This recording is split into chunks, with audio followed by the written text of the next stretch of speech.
we have had a meeting of the Central Committee, which is the top decision organ, making organ of the Orange Democratic Movement Party. This meeting took place against a backdrop of ongoing efforts to reinvigorate the party through various activities, including but not limited to the holding of grassroots elections. There are also a number of emerging and running national issues affecting wananchi, among them the crisis in the health sector as manifested in the ongoing doctor strike, the crisis of funding in our schools and colleges, and the scam of subsidized fertilizer. The committee meeting therefore took stock of the state of the party and that of the entire nation. A key issue canvassed at this meeting is the dire state the party finds itself in as a result of a government-instigated denial of funding. The Political Parties Fund was established to enhance democracy by promoting active participation by individuals in political life. Among other things, it is meant to cover election expenses of the political parties and broadcasting of the policies of the political parties. Unfortunately, this fund has become the death knell of parties it was meant to support. Since coming to office, the Kenya Kwanza regime has pursued a deliberate policy of denying funds to political parties, effectively crippling their operations. Key activities, including the planned elections, party elections, become challenging to plan and execute because of the regime's refusal to release funds to political parties. Clearly, the aim is to kill all political parties except UDA. We demand, therefore, that the funds be immediately released to parties in amounts and the manner stipulated in law. Be that as it may, the committee has resolved to kick off the party grassroots elections on the 27th of April 2024. The exercise will be staggered as follows. On the 27th, we shall have the exercise in 3 counties, namely Kwale, Busia, and Siaya. Then on the 29th, we shall have grassroots elections happening in Kajiado, Migori, and Wajir counties. And on 30th of April, we shall have the exercise in Kisii, Vihiga, and Murang'a counties. A further timetable covering the next batch of counties shall be released in due course.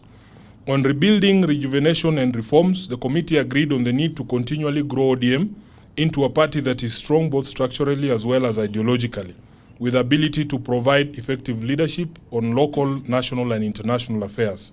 In this regard, we agreed to continue with the ongoing membership registration, while at the same time working on the grassroots and national elections.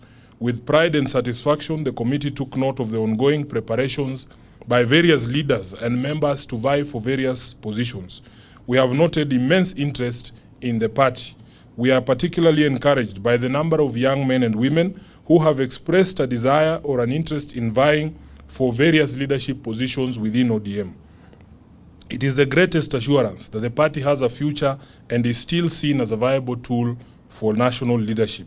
We encourage our members to pursue their ambitions with a sense of responsibility to strengthen and not weaken our unity and solidarity, and to focus all our attention and energy on that big and main task of any political party, which is to take power.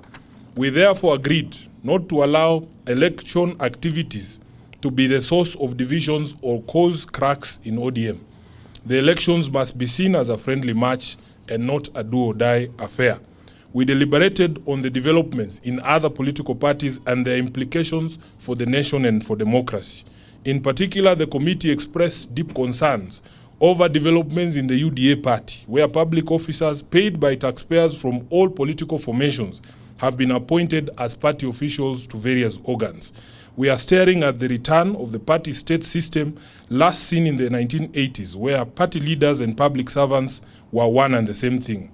What followed was a youth wing with watchdog or surveillance responsibilities over the entire nation. We take the position that this development is wrong.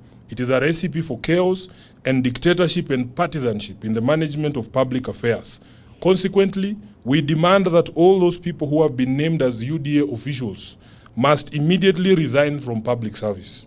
There is no way they will serve two masters, the public and the UDA party.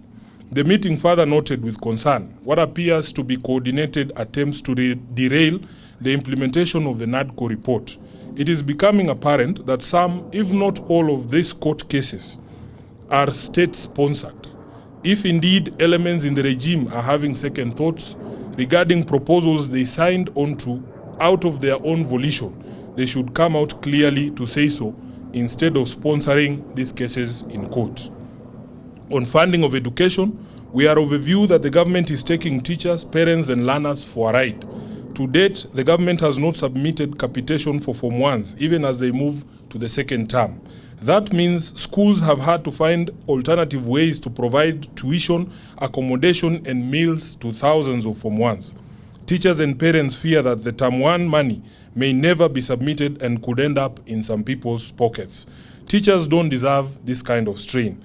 The government must therefore release all capitation money to all schools before they reopen for the second term. We see an equally pedestrian and dismissive approach to the doctors' strike and its impact on ordinary Kenyans. There seems to be neither commitment nor capacity by the government to resolve the matter. We take the position that government must immediately respect and implement the 2021 court ruling which directed the Ministry of Health and the 47 county governments to implement the basic salary as per the agreed, signed and registered collective bargaining agreement of 2017-2021. In line with the demands of the striking doctors, the government must ring-fence health finances by operationalizing the Facility Improvement Fund. We support the call by doctors for the government to allocate at least 15% of its budget to health and to devolve the resources to the counties. We equally support calls by doctors for annual and incremental recruitment of doctors and other healthcare workers until the country attains the recommended levels of staffing for various levels of facilities. That is what the government does with teachers, police, and military. Finally, we have reviewed one of the most dubious scandals running in the country currently, the scandal of fake fertilizers being distributed to farmers by government agencies and also being disowned by those same agencies within government. It is a scam that goes to the heart of our very survival as a nation. Coming right in the middle of a planting season, the presence and distribution of fake fertilizer and seeds is nothing more than economic sabotage. We therefore reiterate that heads must roll. Officers at the Ministry of Agriculture and those at the Kenya Bureau of Standards and the National Cereals and Produce Board, who have direct responsibility for fertilizer, seeds, and certification, must immediately quit their positions and pave way for proper and professional investigations. Those found to be responsible for these criminal activities of supplying fake seeds and fertilizer must be charged with sabotage and engagement in organized criminal activity.